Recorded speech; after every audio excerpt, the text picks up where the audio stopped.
Hello guys, कैसे हैं आप सब। सो टुडे अभी we are going to be discussing कि सीए इंटर के कॉर्पोरेट एंड अदर लॉज जो आपका नेक्स्ट पेपर है उसके लिए जो 2.5 डे का लीव है उसमें आपको कैसे रिवीजन करना है। ठीक है, अकाउंट्स का पेपर हो चुका है, उसके बारे में प्लीज़ वरी मत करना, फालतू में टाइम वेस्ट होगा, किसी से डिस्कस भी मत करना किसका पेपर कैसा हुआ, कोई फ़र्क नहीं पड़ता। आपका भी जैसा भी पेपर हुआ, let it go.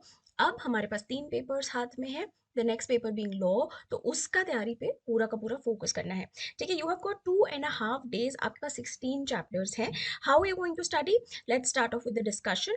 So first very important thing is थोड़ा स्वॉट एनालिसिस करो, अपने हिसाब से सोचो। देखिए 2.5 दिन बहुत ज्यादा होता है, 2.5 days is a lot. May be हो सकता है आपके जो आगे के 2 सब्जेक्ट्स हैं यानी कि कॉस्टिंग हो गया या टैक्स हो गया, उसके हो सकता है 1-2 चैप्टर्स थोड़े वीक हैं जो रिविजन नहीं हो पाया।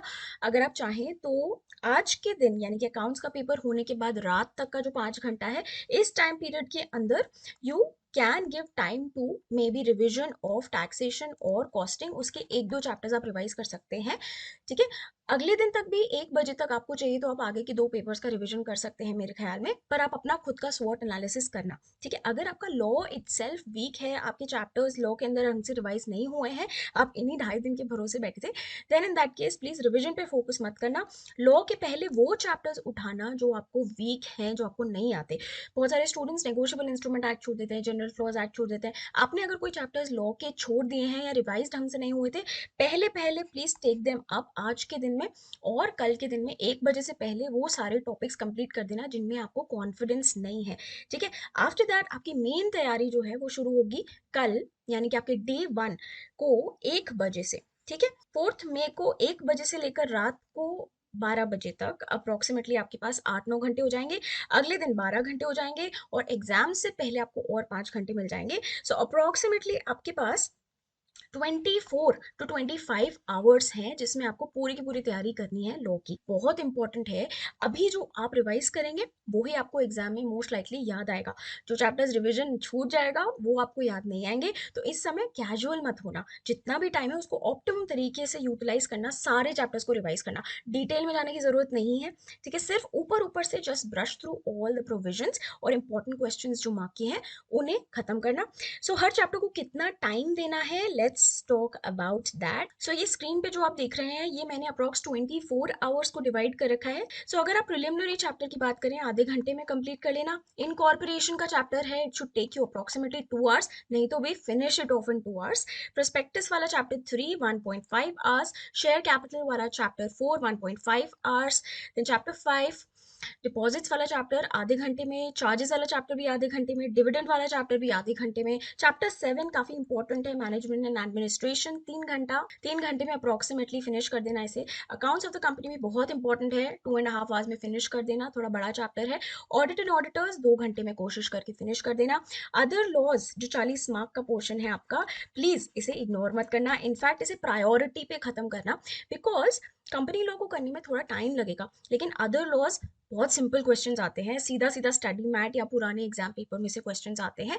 सो इसे इग्नोर मत करना, इसे प्रायोरिटी पे जस्ट फिनिश इट ऑफ।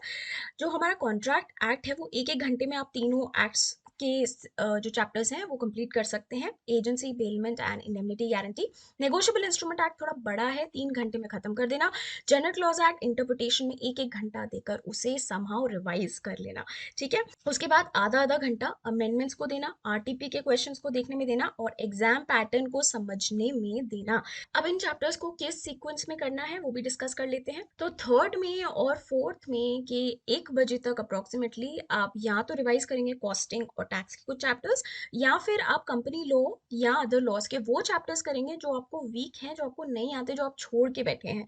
ठीक है, मेक श्योर उनको आप पहले कर लीजिए। ठीक है, उसके बाद आपकी 4 मई को 1 बजे के बाद आप कोशिश करके अदर लॉज उठा लीजिए। अदर लॉज में इंडियन कॉन्ट्रैक्ट एक्ट खत्म कर लीजिए और नेगोशिएबल इंस्ट्रूमेंट एक्ट और जनरल क्लॉज एक्ट खत्म कर दीजिए। उसके बाद अगले दिन यानी कि 5 मई ऑनवर्ड्स तब आप ले लीजिए कंपनीज एक्ट। ठीक है, कंपनीज एक्ट के मॉर्निंग में बड़े बड़े चैप्टर्स को खत्म कर लीजिए, यानी कि management and administration, accounts of the company, audit and auditors को खत्म कर लीजिए। उसके बाद आपको चाहिए तो आप छोटे छोटे चैप्टर्स खत्म कर लीजिए, यानी कि डिपॉजिट्स, चार्जेस, डिविडेंड, प्रिलिमिनरी, ठीक है। मेक श्योर इनकॉर्पोरेशन को भी पक्का से खत्म कर लीजिएगा। अकॉर्डिंगली आपके 2-3 चैप्टर्स बचेंगे, या तो फिफ्थ को खत्म कर लेना या फिर नेक्स्ट डे खत्म कर लेना, according to the time that is available with you. Exam में जाने से पहले मेक श्योर अमेंडमेंट्स को पक्का से रिवाइज करके जाना, इस अटेम्प्ट के अमेंडमेंट्स भी और प्रीवियस अटेम्प्ट के अमेंडमेंट्स को भी रिवाइज कर लेना। उसमें से जनरली क्वेश्चन आता है 5 से 6 नंबर का।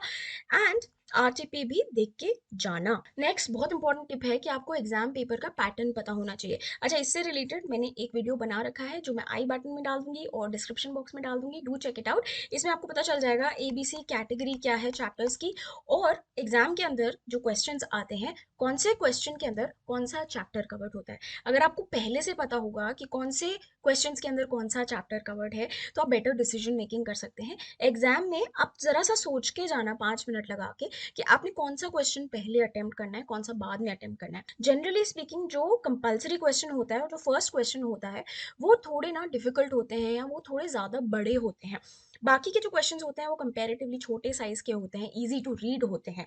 दे might be easy, they might not be easy, but they are very easy to read. वो इतने डॉन्टिंग और स्कैरी नहीं लगते हैं।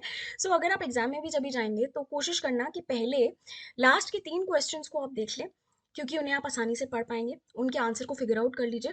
फर्स्ट 15 मिनट्स में ही मेक श्योर कि आप 2 क्वेश्चंस 3 क्वेश्चंस रीड कर लें, एटलीस्ट एक का प्रॉपर आंसर फ्रेम कर लें अपने दिमाग में। और जैसे ही बेल बजे आप फटाफट से उसे लिखना शुरू कर दीजिएगा, ठीक है। और उसके बाद आपने सिर्फ एक क्वेश्चन सेलेक्ट करना है, उसी पे फोकस करना है, आधे घंटे में उसे कंप्लीट करना है, दैट्स इट, ठीक है। एमसीक्यू कब करें? देखिए यूजुअली 15 मिनट्स के अंदर आपको एमसीक्यू का पेपर नहीं मिलता है, वो आपको बेल बजने के बाद ही मिलता है।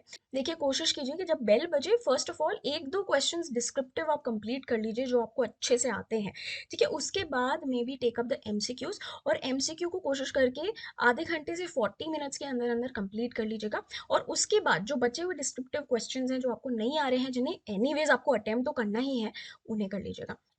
कुछ और important tips that you have to remember in your exam is कि मेक श्योर ये जो 2.5 डे का टाइम है उसमें आप डेडलाइंस को पक्का फॉलो करें। अगर किसी चैप्टर के लिए हमने 1 घंटा रखा है तो किसी भी हालत में उसको 1 घंटे में रिवाइज कर लेना। 1 घंटे में अब आप डिटेल में स्टडी नहीं कर सकते। आपको बुक में जो आपने अंडरलाइन किया है बस उसी को रीड करना है, इंपॉर्टेंट क्वेश्चन बाकी है उसी को रीड करना है, जैसे तैसे रीड करके आगे मूव ऑन कीजिए।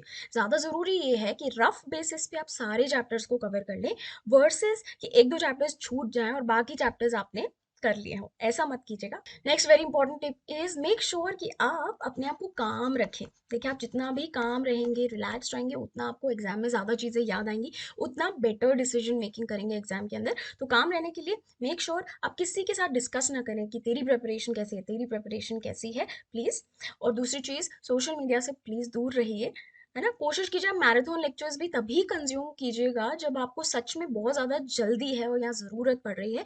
अगर आप खुद बुक से पढ़ सकते हैं, आपको कोई दिक्कत नहीं आती, तो प्लीज़ बुक से ही प्रेफर करके पढ़िएगा। और ये भी होता है ना कि अगर आप मैराथन लेक्चर देखने बैठ जाएं तो कई बार वो वीडियो के इधर कोई एडिशनल वीडियो सजेस्ट हो रहा होता है तो हम उसे भी क्लिक कर देते हैं और कहाँ वहाँ पर भी टाइम वेस्ट कर देते हैं। सो मेक श्योर वो गलती आप ना करें। सोशल मीडिया से थोड़ा दूर रहना, खुद ही में अच्छे से पढ़ना, अपनी हेल्थ का ध्यान रखना, काम रहना, रिलैक्स रहना, प्रे करके जाना, अच्छे से हो जाएगा पेपर। और ये अकाउंट्स के पेपर के बाद प्लीज 2.5 दिन है ऐसा सोच के ना वेस्ट मत कर देना एक भी दिन, ठीक है। कोई क्वेश्चंस हो तो प्लीज उसे कमेंट सेक्शन में लिखो, I would love to reply back. All the very very best to you. Okay, bye bye.